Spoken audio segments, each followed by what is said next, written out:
Good morning, friends. My name is Chandravardhan, and I welcome you all to a study for civil services, one of the India's leading educational platforms. दोस्तों, बिहार लोक सेवा आयोग का दो बहुत ही बड़ा notification आया है। सबसे पहला नोटिफिकेशन तो ये है कि जो डेट था आपका फॉर्म भरने का, उसको बढ़ा दिया गया है। जी हाँ, फॉर्म भरने का डेट बढ़ा दिया गया है। यहाँ पर आप देख सकते हैं, ये 30/12 तक कर दिया गया है, बढ़ा करके। ठीक है, विस्तारित कर दिया गया है। यहाँ पर देखा जा सकता है। पहले जो फॉर्म भरने का आखिरी डेट था वो था 20 तारीख। जी हाँ, आज ही फॉर्म भरने का आखिरी डेट था 20 दिसंबर को, लेकिन अब इसको बढ़ा करके और 30 दिसंबर कर दिया गया है।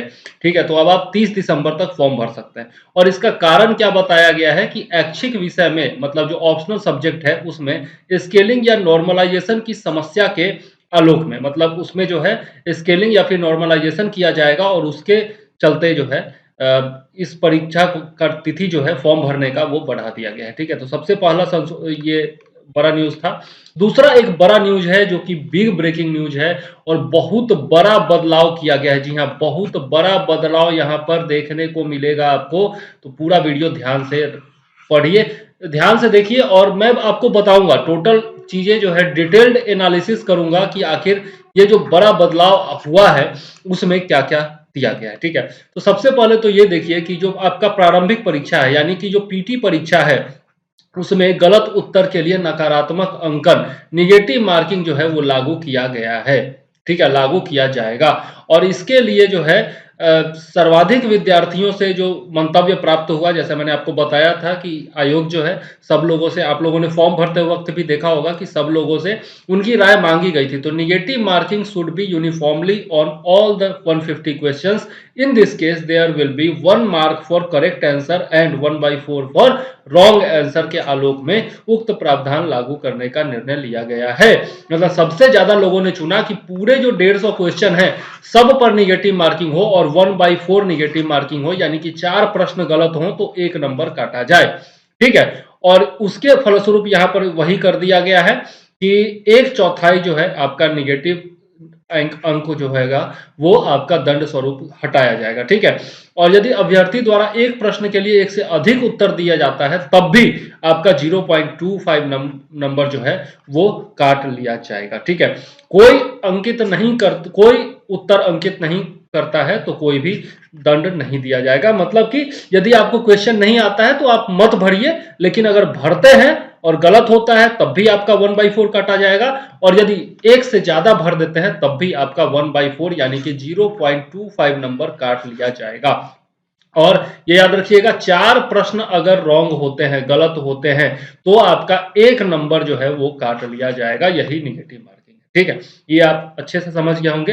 अब देखिए कि आपका वैकल्पिक विषय के स्केलिंग या नॉर्मलाइजेशन में समस्या होने वाली थी। इस कारण से आयोग ने क्या किया है कि अब पहले आपका 3 पेपर हुआ करता था, 4 पेपर, सामान्य हिंदी का हुआ करता था, पेपर 1 और पेपर 2 हुआ करता था, और वैकल्पिक विषय का पेपर जो हुआ करता था वो भी आपका 300 अंक का हुआ करता था, और डिस्क्रिप्टिव पेपर हुआ करता था। लेकिन अब बदलाव क्या किया गया है वो देखिए आप। इसमें बदलाव कर दिया गया है कि इसमें निबंध का पेपर भी ऐड कर दिया गया है। जी हाँ, एस्से का पेपर भी आपका ऐड कर दिया गया है, जो कि आपका 300 अंकों का होगा। और वैकल्पिक विषय जो है वो एमसीक्यू आधारित कर दिया गया है। जी हाँ, और ये 100 अंक का होगा और 3 घंटे का होगा। तो ये दो बड़े बदलाव किए गए हैं, यहाँ पर आप देख सकते हैं। ठीक है, कि निबंध का पेपर यानी कि एस्से का पेपर ऐड कर दिया गया है, जैसा आपका यूपीएससी में होता है, यूपी पीएससी में होता है, ये सब में निबंध का पेपर होता है। तो अब बीपीएससी में भी निबंध का पेपर आपको देना पड़ेगा 300 अंकों का, 3 घंटे का ये पेपर होगा। और वैकल्पिक विषय जो ऑप्शनल सब्जेक्ट हुआ करता था उसको एमसीक्यू कर दिया गया है, मतलब मल्टीपल चॉइस क्वेश्चन कर दिया गया है। जिस तरीके से आप पीटी देते हैं उस तरीके से ही आपका 100 क्वेश्चन होगा या 50 क्वेश्चन होगा, ये तो कंफर्म नहीं किया गया है, लेकिन मल्टीपल चॉइस क्वेश्चन होंगे, बहुविकल्पीय क्वेश्चन होंगे, और वो 100 अंकों के होंगे। 3 घंटे का समय आपको दिया जाएगा। तो ये जो है आपका बहुत ही बड़ा बदलाव है 68 से। अब ये बदलाव अच्छा है या बुरा है? देखिए, बदलाव जो देखना है तो उसको 2-3 स्टैंडर्ड के हिसाब से देख सकते हैं। देखिए, पहले क्या होता था कि मैथ है या फिर साइंस सब्जेक्ट से जुड़ा हुआ कोई भी आपका ऑप्शनल होता था तो उसमें आपका जो है 90 टू 100% नंबर भी लाना आसान हो जाता था। ठीक है, वैसे वैकल्पिक विषय रखने वाले स्टूडेंट्स के लिए आप देखे होंगे कि पिछले बार का जो टॉपर थे उनको भी लगभग 100% नंबर आ गए थे मैथ ऑप्शनल उनका जो था। ठीक है, और यदि हिस्ट्री जैसा सब्जेक्ट है या फिर ह्यूमैनिटीज का कोई भी सब्जेक्ट है आपका, तो उसमें आपका 60% नंबर लाने में भी पसीना छूट जाया करता था। तो ये मानविकी सब्जेक्ट्स के लिए, ह्यूमैनिटीज के सब्जेक्ट वालों के लिए थोड़ा सा अनफेयर हुआ करता था। और अब चूंकि ये एमसीक्यू होगा तो आप मैथ का क्वेश्चन बनाइए या हिस्ट्री का क्वेश्चन बनाइए, एक नंबर ही मिलेगा। तो उसमें क्या होगा, ये एमसीक्यू टाइप होने से ये एक फेयर चांस मिलेगा मानविकी के सब्जेक्ट में, और जो साइंस के सब्जेक्ट है उसमें कोई अंतर अब नहीं रह जाएगा। अब बात है कि जो लोग पहले से तैयारी करते आ रहे हैं ऑप्शनल सब्जेक्ट का और 40,000 45,000 रुपया दे करके, अभी जस्ट एक फोन आया था मुझे कि 45,000 रुपया दे करके हिस्ट्री ऑप्शनल उन्होंने पढ़ा है और अब ऑप्शनल का महत्व ही नहीं रह गया, तो ये बात हो जाती है। तो उन लोगों के लिए बहुत ज्यादा दिक्कत है, लेकिन जो फर्स्ट अटेम्प्ट दे रहे हैं उन लोगों के लिए अच्छा है। और टाइम भी कम दिया जा रहा है, मतलब फरवरी में आप देख सकते हैं, फरवरी में आपका पीटी होने वाला है और आपका मई में आपका मेंस होने वाला है 68th की यदि बात करें तो टाइम कितना मिल रहा है, टाइम यहाँ पर 40 से 45 दिन का ही मिल रहा था दोनों के बीच में, पीटी और मेंस के बीच में। तो उसमें ऑप्शनल सब्जेक्ट का तैयारी करना बड़ा मुश्किल हो जाता। तो ठीक है, ये उन लोगों के लिए भी सही है जो फर्स्ट अटेम्प्ट दे रहे हैं, अभी से पता है तो वो अभी से उस हिसाब से अपना तैयारी कर सकते हैं। और एमसीक्यूज का तैयारी तो पीटी के लिए करते ही है, थोड़ा और डिटेल में पढ़ेंगे तो मेंस का भी हो जाएगा।